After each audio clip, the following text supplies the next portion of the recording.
Hello chess lovers, Suren here, and I have a very fascinating attacking game for you from 2018 World Junior Chess Championships.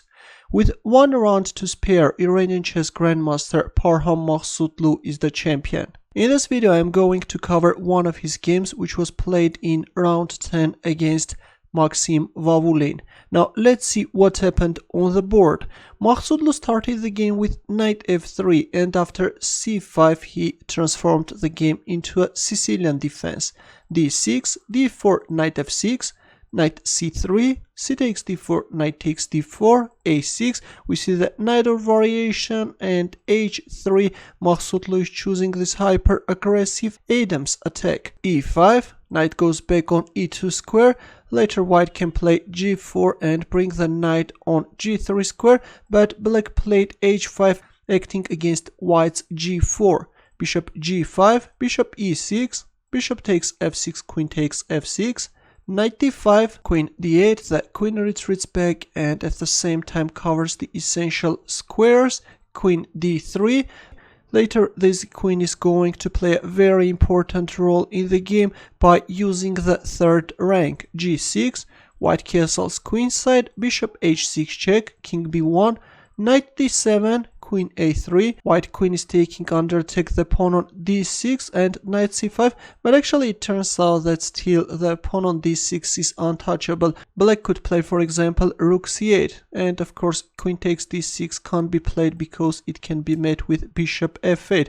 You have to give away your knight in order to save the queen, and this is going to be winning for black. But in the game after queen a3 we see knight c5, knight c3, black castles kingside, and h4. An important move, the point of which is after f3, not allow black to clamp white's pawn structure with h4. That's why h4 is on the board. b5, looks like that black is starting a counterplay on the queen side, but actually it turns out that there is not much black can do. f3 was played, f5, a move which is actually somewhat weakening black's king side. Bishop e2, bishop g7. Well, instead of playing bishop g7, f4 could have been better, after which equation arises: how is white going to go for a breakthrough in the king side? But instead, after bishop e2 we see bishop g7, g4, h takes g4, f takes g4, and f takes g4. A very dubious decision by Vavulin. Well, it was not too late to play f4, trying to keep the king side closed.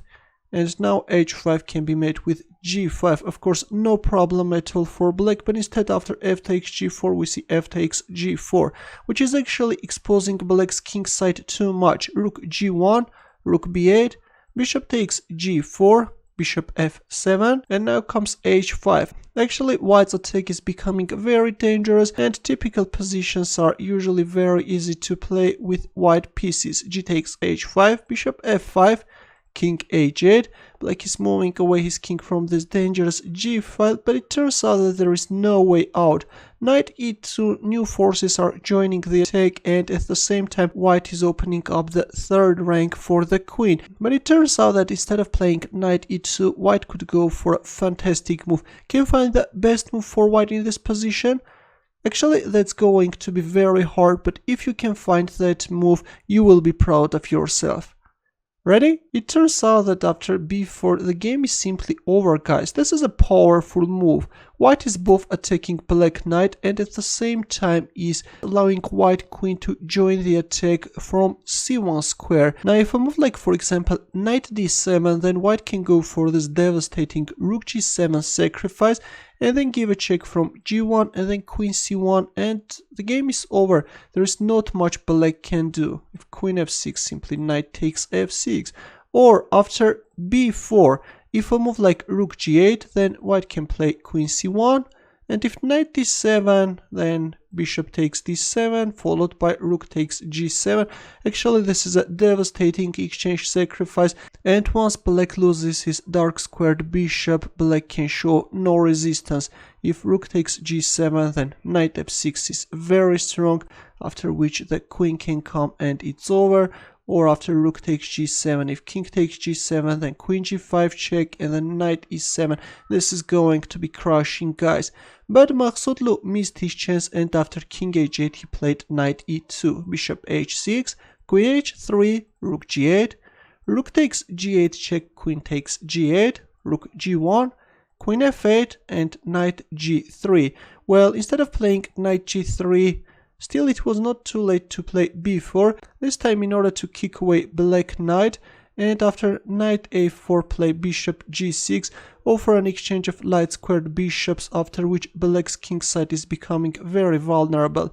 The idea of b4 is that after the exchange of bishops not allow black to capture on e4, although playing bishop g6 straight away was also winning. But in the game after queen f8 we see knight g3, rook b7. Well, instead of rook b7, queen g7 could have been better, pinning the knight and creating some problems for white, but instead after knight g3 we see rook b7.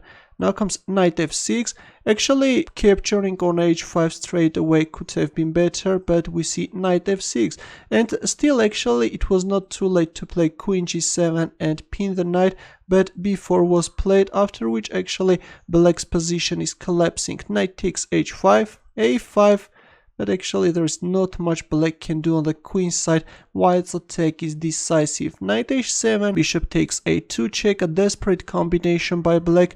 But actually in the end of the day it's white who has an advantage. Queen g4 is on the board, queen f7 check, king b1, knight e6, and in this position Maghsoodloo made a move and black resigned. Can you find his next move? Ready? He played knight f6 check and black resigned. Well, if you have found queen g8 check, then this is also mating in 3. If queen takes g8, then knight f6 check followed by rook takes g8 checkmate. But in the game we see knight f6. Queen takes f6 can be met with queen g8 checkmate. That's why after knight f6 check, black resigned. Another very impressive game by Maghsoodloo. It's a pity that he didn't manage to find that b4 move, but probably even for grandmasters, b4 can sometimes be very difficult to find. Of course, the queen maneuver in that line was very inspiring. Thanks for watching. I hope that you enjoyed this game. For more games, don't forget to subscribe to my channel. I will see you in the next video.